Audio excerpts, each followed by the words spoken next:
Magandang hapon po muli, and ito po si Miss May, and kumusta po kayong lahat? Ayan mga bossing, ang lamig ngayong araw, and bukas pala ay Valentine's na, so ayan, naka-red ako ngayon kasi wala akong date. Ayan, ayun, happy Valentine's sa inyong lahat, and nawa ay maging masaya ang pagsalubong or pag-celebrate nyo ng inyong mga Valentine's kasama ang inyong mga mahal sa buhay, ang inyong mga asawa, ang buong family, ang iyong anak, or kahit sino pa man yan. Ayan, happy Valentine's po sa inyong lahat. And nandito ako ngayon para magbigay ulit ng advice sa inyong lahat. Lalong-lalo na sa mga babae na nakakaranas ng ganitong sitwasyon. Ayan. Yung mga babae na feeling nila hindi na sila pinapahalagahan ng kanilang mga partners. Yung parang hindi ka na nila nakikita. Ayan. Kasi alam naman natin na minsan ang mga lalaki ay matataas talaga ang pride, matataas masyado. Ayan. Kaya ito ang dapat nyong gawin kapag nakakaramdam kayo ng ganito sa inyong mga partner. Kasi unang-una, ang isa sa gusto ng mga lalaki, alam nyo kasi yung mga lalaki na yan, mga utu-utu yan minsan. Aminin man natin o hindi, utu-utu yan. And gusto nila sila yung nasusunod lagi, gusto nila sila yung king, di ba? Kasi nga, syempre, padre di pamilya nga sila, di ba? Gusto nila sila yung yung hari. And ayan. And minsan, tayong mga babae, parang nawawala na yung halaga natin sa kanila. Kasi minsan, di ba, sa sobrang taas ng pride ng mga lalaki, ganyan talaga ang nangyayari. So, bilang babae and bilang asawa or girlfriend, ito lang naman ang dalawang bagay na dapat mong gawin sa asawa or jowa mo, boyfriend mo, or karelasyon mo, or ano ka man niya, dapat mong gawin para pahalagahan ka niya. Kasi unang-una, yung mga lalaki, mayayabang yan di ba? Aminin man natin o hindi. Ang gusto nila, titingala sila. And, ayun, ibibigay ko yung dalawang tips para pahalagahan ka niya. Ito yung number 1. Dapat bilang girlfriend, bilang asawa, i-encourage mo siya sa mga bagay-bagay na kaya niyang gawin. Bigyan mo siya ng lakas ng loob.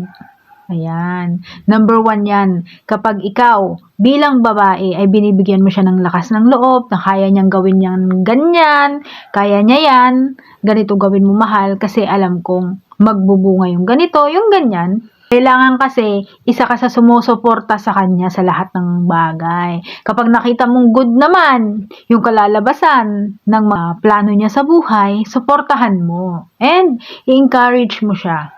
And, lagi mong sasabihin sa kanya na magaling siya.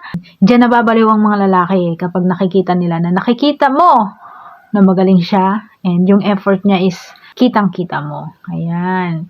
Kasi nga, ang mga lalaki, gustong-gusto niyan, pinupuri sila palagi. Ito ang number 2. Ang number 2 na dapat mong gawin para pahalagahan ka ng lalaki and hahanap-hanapin ka niya palagi.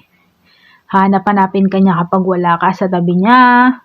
Kapag kasi may time naman na nanghihina ang lalaki, pinanghihinaan niya ng loob. And then kapag wala ka sa tabi niya, ikaw ang unang hahanapin niya, ikaw ang unang maiisip niya, kasi isipin niya na ganito buti pa si kapag ganito, ayan, kinukomfort niya ako, pinapalakas niya ang loob ko, nakaya ko, buti pa siya, malaki ang tiwala niya sa akin. Ayan, yan kasi yung magiging dahilan kung bakit mag-i-stay and papahalagahan ka niya.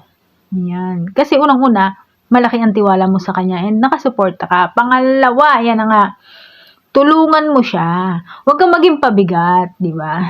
Hindi porket siya yung may trabaho, siya yung padre di pamilya, siya yung lalaki, hindi mo na siya tutulungan sa lahat ng bagay, di ba? Huwag kang maging pabigat and i-push mo siya sa lahat ng bagay na makakabuti para sa kanya. Hindi lang para sa relasyon nyo, kundi para sa self-growth niya bilang lalaki. Tulungan mo siya. Tulungan mo siya na maabot yung mga pangarap niya at huwag kang maging dahilan para kontrolin yun, di ba? Ayan yung magiging dahilan para pahalagahan ka niya kasi nakikita niya bilang isang babae na nandiyan ka para sa kanya sa oras-oras.